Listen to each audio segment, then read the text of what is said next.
Alright, so I was debating on and off for a while as to whether I should post this video or not, because it has been over a week since the announcement that the Paw Patrol movie was getting a sequel, and it's really starting to worry me a little bit. And I didn't want to be too negative on it already, since, like I said, it's only been a week. But I've seen a couple people in the fandom talk about this. I didn't want to do this originally, but I feel like as a person in the fandom, I need to voice my opinion on this. And I did see Nebula do something similar to what I'm doing today, so if he did something on it, I should take the initiative and do the same. So enough of that, let's get into why this movie is starting to worry me. And just a quick note before I do this has nothing to do at all with Skye as the main character. I feel like that this is a good thing, as it's a female lead for a theatrical movie like this. Unfortunately, this is to the expense of skipping over Marshall, but it's a small price to pay for salvation, and we're going to have to deal with it anyway. With that out of the way, let's go over to the plot, because this is the source of my concern. The first thing to note is it looks like that this movie will be a reboot/retelling of the Mighty Pups movie.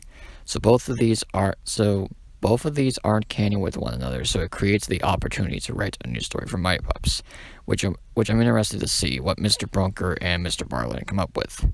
But there is a concern with the early plot leak already. Here's what it is. Humdinger's going to team up with this mad scientist. Nothing out of the ordinary, right? Not quite. Does that team up between the two seem similar to you, like we've seen it before? Say Harold and Mayor Humdinger team up for Mighty Pups? I don't know if it's really that significant, but these are very similar together, and the fact that this is a reboot allows this to happen. Where am I going with this? Well, let me put it this way. Control-C, Control-V. If you don't know what that means, it's basically copy and paste. That's where I'm going with this.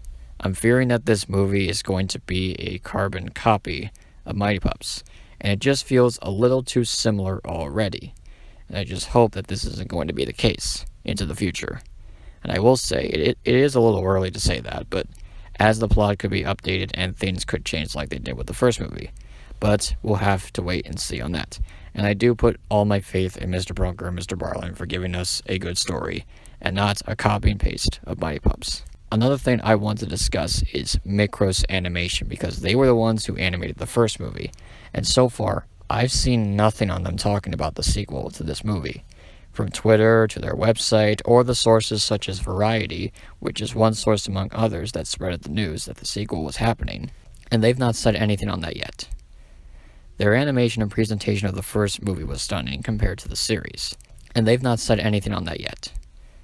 Their animation and presentation of the first movie was stunning compared to the series, and I hope they return just to see how stunning the animation on the Pups' powers will look once we get closer to the release date for this.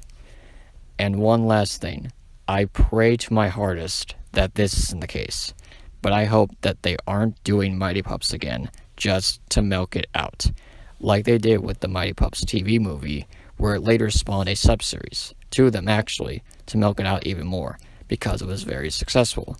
And now because the first movie did so well, they have an opportunity to do the same here, and that would be a problem. That's pretty much all I got. Now, this won't change my anticipation for the movie, as again, it's very early for this, so a lot could happen going into next year and beyond. So with that, I will see you all next time. Goodbye.